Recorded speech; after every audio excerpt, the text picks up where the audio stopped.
one!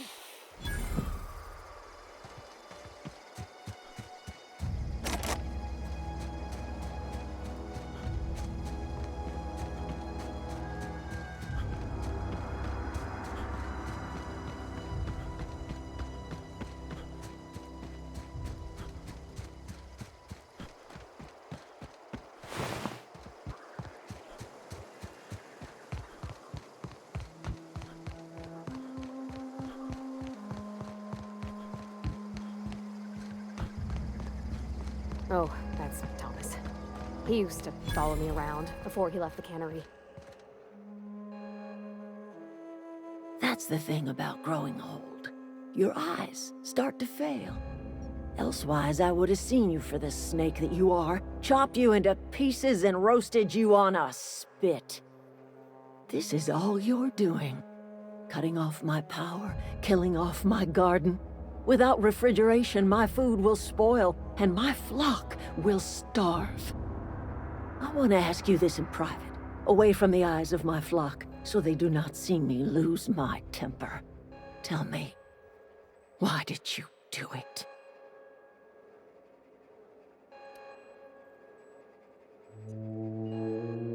You killed my garden, destroyed my community, sentenced my flock to a lifetime of slavery in Edgewater for a power regulator. Well, shit, I wish it was personal. Go talk to Grace and Thomas. Look them in the eye and tell them their life here is over, and the only thing left to do is go back to Edgewater. This is now your responsibility. And you tell Reed Thompson that I will never return to Edgewater. I would rather die among my flowers than live under his management.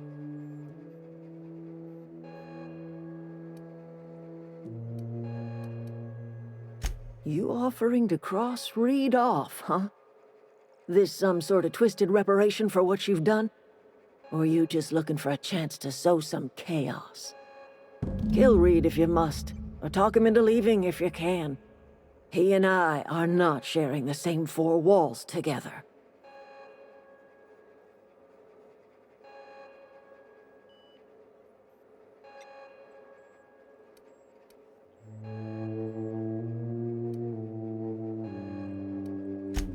Tell Reed that I can make his people healthy again. I can end their plague. Start a new garden right in the cannery. 3 square meals for every man and woman in Edgewater. Tell him how I've made the Vale bloom again. The soil has whispered its secrets to me, and I alone know how to breathe life back into the earth. The secret is human corpses. I've been grinding them up in my fertilizer for years. Marauder, worker, don't matter much to me. A human body is rich with nutrients.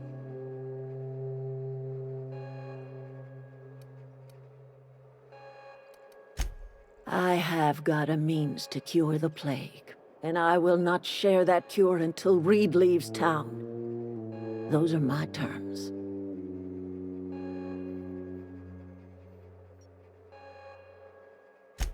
My son worked in that cannery. When the plague started coming, he was one of the first to fall sick.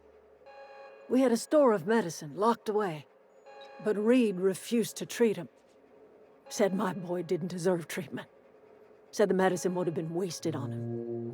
So I buried my boy in the cemetery, gathered my belongings, and left. That's as much of the story as you need to hear.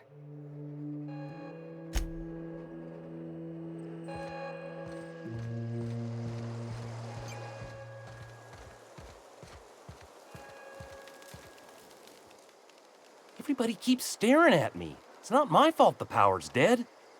Whoa, Miss Parvati. You're, what, how are you? Hi, hello. Are things safe out here? How are you keeping? Great, just great. I've been trying to keep stuff running, just like you. Only I'm not so... Wait, they didn't kick you out, did they? Oh gosh, no, I'm just along with this fella here. I seen you wandering around here. You don't look like you're coming from town. sorry. I just wasn't sure if you were from town or if you were one of us. Something's been chewing at me, you see. Fact is, I've been, well, lying. To everybody here. Camp thinks I'm a mechanical genius, but I couldn't fix a busted chair. I'll take all the help I can get. I set my mind to learning the craft of the engineer, you see. I want to make something of myself. You ever heard of the Young Spacer's Guide to Mechanical Engineering? Comes in a set of 3.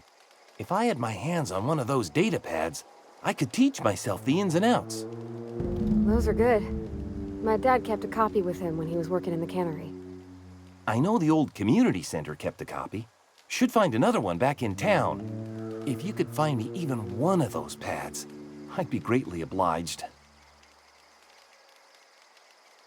No kidding! Really? Well, which one? Look at that! Building a computing machine out of Spectrum potatoes, a primer. I'm just glad it survived all these years. I appreciate you going through all that trouble. In fact, I put aside something special, on the off chance that somebody'd search out those data pads for me. Well, don't keep me in suspense. The geothermal plant? Now that is just incredible! You really went exploring down there? Adelaide always told us it was swarming with hostile mechanicals. 2 whole data pads? Be still my beating heart. Oh, almost forgot your payment. Sure, I'd be glad to take them off your hands.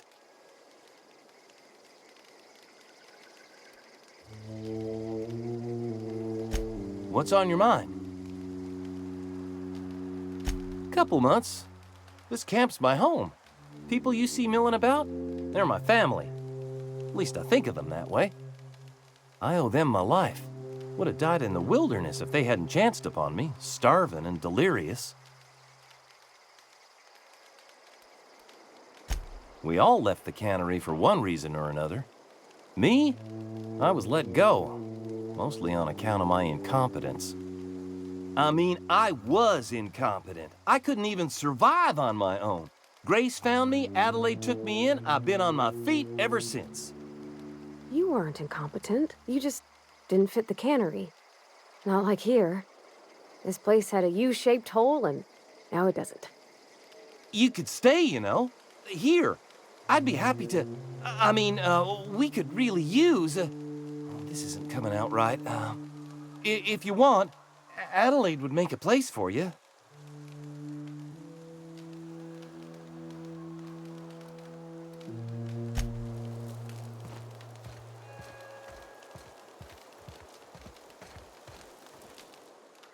Marauders can't see us in the dark. Wild canids, on the other hand.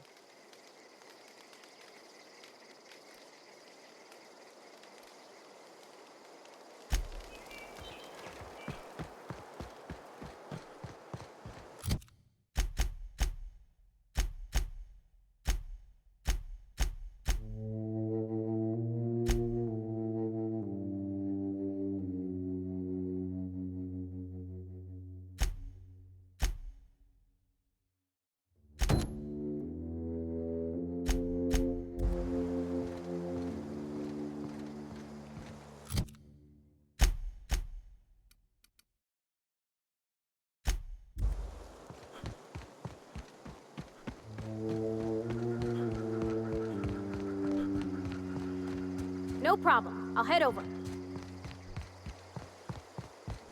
Be right there.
That was quick.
Any luck finding one of those manuals? No kidding! Really? Well, which one? Ain't that just ironical? If I'd worked a little longer back at the cannery, I might have found this myself. That's a complete set! All 3 parts! I'm gonna be the greatest engineer Halcyon's ever seen! Aside from you, Ms. Parvati, I swear, I'll do you proud. I'm glad we could help, Thomas. I've been saving something for you. Just a little contraption I found. Should fit right into your outfit.